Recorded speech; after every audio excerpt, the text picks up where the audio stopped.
नमस्कार, पुन्हा एकदा तुमचं स्वागत आहे माझ्या आजच्या व्हिडिओमध्ये। आजच्या व्हिडिओमध्ये मी एक नवीन खास व अनोखी रागाचं तुमच्या सर्वांना मी ओळख करून देणार आहे आणि त्या रागाचं नाव आहे राग तिलंग।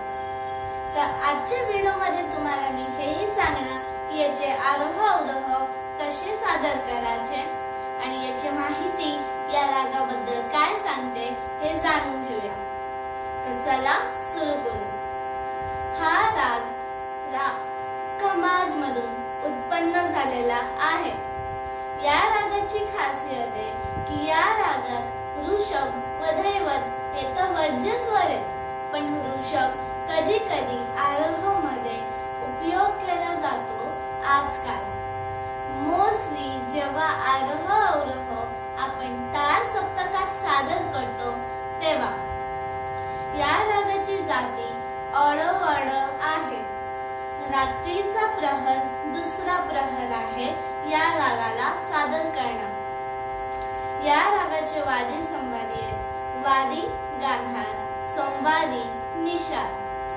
आरोह गाताना शुद्ध नीचा प्रयोग केला जातो आणि अवरोह गाताना कोमल नीचा प्रयोग केला जातो। या रागाची खासियत आहे की या रागामध्ये बडा ख्याल म्हणून प्रकार नाही आहे।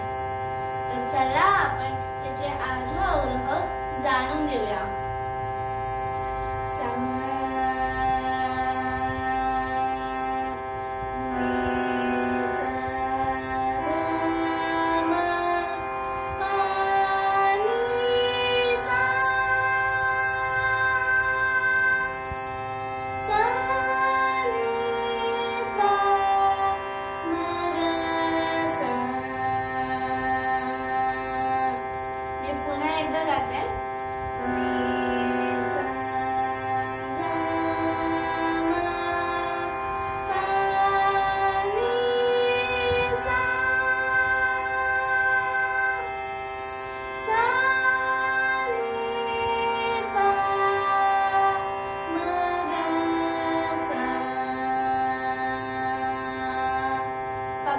साधारण याची अशी आहे,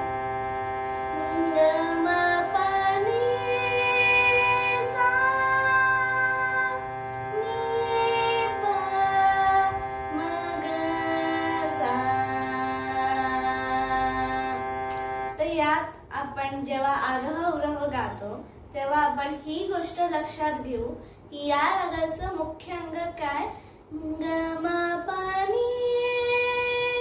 आणि नील्यानंतर कधी कधी सा लागतो, सा। तर जेव्हाही तुम्हाला परीक्षेत राग ओळखायला सांगतात तेव्हा जेव्हा ते गातात तर हा झाला राग तिलक। आजचा व्हिडिओ एवढाच। धन्यवाद।